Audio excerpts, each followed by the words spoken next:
যে মুহূর্তে ভিডিওটা তোমাদের কাছে পৌঁছাচ্ছে সেই মুহূর্তে দেখে নাও যে তোমাদের পার্টনারের কি কারেন্ট ফিলিংস চলছে। ঠিক আছে, নিশ্চয়ই ইউনিভার্স তোমাদেরকে কোনো মেসেজ দিতে চায়, যার কারণেই কিন্তু এই ভিডিওটা তোমাদের কাছে এখন পৌঁছিয়েছে। তো চলো দেখে নাও।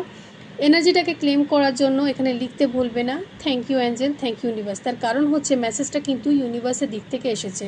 আর এছাড়া ফ্রি রেমেডি গ্রুপে যদি জয়েন করতে চাইছো, কমেন্ট সেশনে কিন্তু আমার লিঙ্ক দেওয়া আছে, সেখানে তোমরা জয়েন করে যেতে পারো। প্রচুর ফ্রি রেমেডিস কিন্তু আমার হোয়াটসঅ্যাপ গ্রুপে তোমরা পেয়ে যাবে। তো চলো দেখে নাও যে এই মুহূর্তে তোমাদের পার্টনারের তোমাদের প্রতি কী ফিলিংস আছে।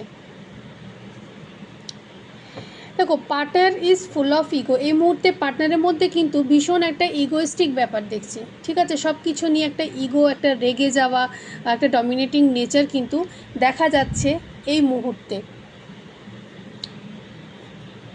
কিন্তু তা হলেও পার্টনার আরেকটা সেকেন্ড চান্স নেওয়ার জন্য কিন্তু রেডি হয়ে আছে। এই যে ইগোর ব্যাপারটা আছে, একটা ডমিনেটিং ব্যাপার আছে, কিন্তু তার মধ্যেও কিন্তু পার্টনারের কোথাও না কোথাও একটু পজিটিভ ফিলিংস, যার কারণে সে কিন্তু এটা চাইছে না যে রিলেশনশিপটা ভেঙে যাক। ঠিক আছে, সব কিছু ঠিকঠাক চলুক। একবার যদি প্রবলেম আসে নেচারগুলোর জন্য, সেখানে একটা সেকেন্ড চান্সের কিন্তু দরকার আছে। ঠিক আছে, তো বলবো যে পার্টনারের সঙ্গে একটু আন্ডারস্ট্যান্ডিং করে চললে ভালো হয় দুইজনারই।